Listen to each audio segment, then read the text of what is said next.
Assalamualaikum warahmatullahi wabarakatuh. Perkenalkan nama saya Anugrah Dias Dwi Kusuma, NIM A11 2022 14293.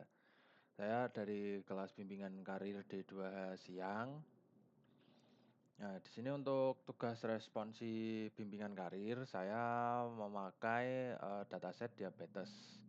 Prima Indian Diabetes Dataset karena tidak ada data kategorikalnya di dataset ini, sehingga tidak perlu melakukan encoding. Lalu library yang saya gunakan di sini ada library dari Google Drive, terus sklearn, sama Pandas, NumPy, Matplotlib, dan Seaborn. Langkah pertama di sini saya mount Google Drive-nya, terus saya set path-nya dataset saya. Ini karena datasetnya sudah saya upload ke Drive. Terus habis itu kita lihat pakai devhead. Di sini ada 9 fitur, 8 fitur dan 1 target. Nah, dicek ini tidak ada non-nullnya. Lalu df describe untuk mengetahui ada main, minimal 25%, 50%, 75%, dan maksimalnya. Terus df outcome ini untuk melihat outcome atau targetnya itu 0 untuk yang non diabetes dan 1 yang diabetes. Nah, di sini yang tidak diabetes sangat banyak ya, ada 500 dan yang diabetes ada 268. Ini adalah plot title untuk distribusi targetnya. Lalu di sini ada distribusi fitur numerik. Nah, untuk yang skin thickness dan insulin ini punya data yang skewed atau data yang menumpuk di satu sisi.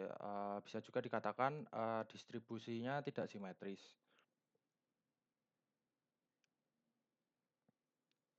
Nah, di sini saya ngecek missing value. Nah, di sini ketika ada kolom yang 0, ini dianggap missing value.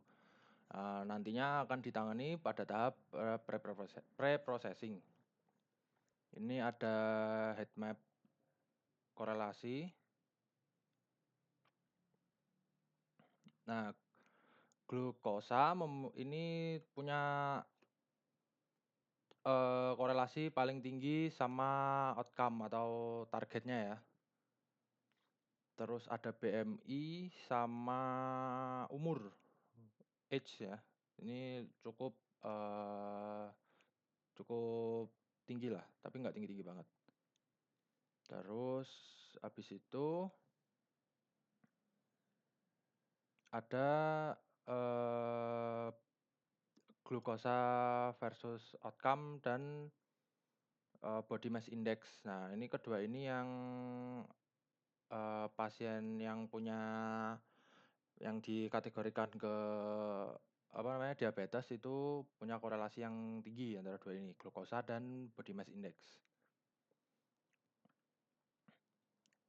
Ini ada box plot, fitur yang menunjukkan sebaran data, atau ini buat kita gambaran kalau di fitur itu tuh ada outlier, ada anomalinya nggak sih gitu.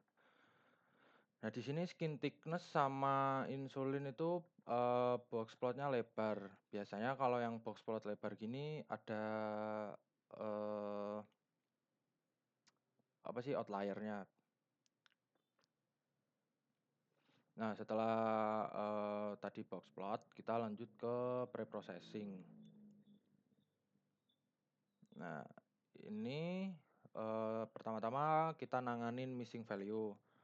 Ini saya menggunakan simple inputer dengan strateginya pakai median untuk mengisi data yang miss atau hilang. Terus, splitting dataset 80% untuk data latih dan 20% untuk data uji. Nah, terus, saya lakukan scaling pakainya standar scaler. Proses ini saya lakukan pada data latih dan juga pada data uji untuk menjaga kevalidan untuk nantinya pas evaluasi model. Lalu pada proses pre-processing ini saya nggak, ngelakukan encoding data karena datanya adalah seluruhnya bersifat numerik, tidak ada kategorikalnya. Eee, Fitur selection juga tidak saya lakukan karena jumlah fiturnya sedikit dan menurut saya masih relevan digunakan semua berdasarkan hasil EDA yang sebelum pre-processing ini saya lakukan. Terus saya lanjut ke modeling. Pada tahap modeling ini saya menggunakan 3 model, yaitu ada KNN, Logistic Regression, dan Random Forest. Nah, ini adalah, conversion metric dan ada akurasi. Ini Logistic Regression akurasinya 71%, lalu KNN 75%. Dan yang paling baik, akurasinya adalah Random Forest. Nah, karena Random Forest ini punya akurasi yang cukup baik atau dengan confusion metric yang baik juga dibanding Logistic Regression dan KNN, maka, eee, Random Forest saya gunakan untuk baseline. Untuk baseline, sementara. Nah, ini saya lakukan hyperparameter tuning pakainya Grid Search CV. Lalu setelah saya, lakukan, hyperparameter tuning, terus saya, eee, ini lagi ya, kayak saya run lagi modelnya. Nah, di sini terlihat akurasinya itu turun. Cuman, recall-nya itu, naik lebih stabil. Nah, pada, eee, kasus ini, akurasi turun itu nggak apa-apa, yang penting, model itu mempunyai kemampuan deteksi diabetes atau, recall-nya itu cukup tinggi, karena nggak sekedar ngejar akurasi. Karena ini juga mengurangi false negatif, karena itu yang penting dalam konteks medis ya, daripada mempertahankan akurasi yang tinggi. Meningkatkan recall dan F1 score pada kelas diabetes. Itu jumlah false negatifnya nanti pasti berkurang secara signifikan. Nah, kesimpulan daripada proyek yang saya lakukan ini atau modeling yang saya lakukan ini, dari mulai EDA, preprocessing, modeling, hingga optimasi, saya menyimpulkan bahwa, model random forest yang dioptimasi menggunakan Grid Search CV itu, mampu meningkatkan kemampuan model dalam mendeteksi pasien diabetes.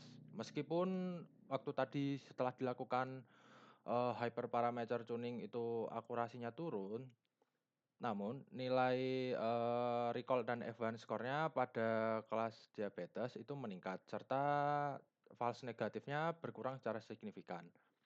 Nah, ini menunjukkan bahwa model hasil optimasi memiliki kemampuan yang kemampuan generalisasi yang lebih baik dan lebih sesuai untuk permasalahan klasifikasi medis, di mana deteksi kasus positif lebih diutamakan dibanding sekedar akurasi keseluruhan.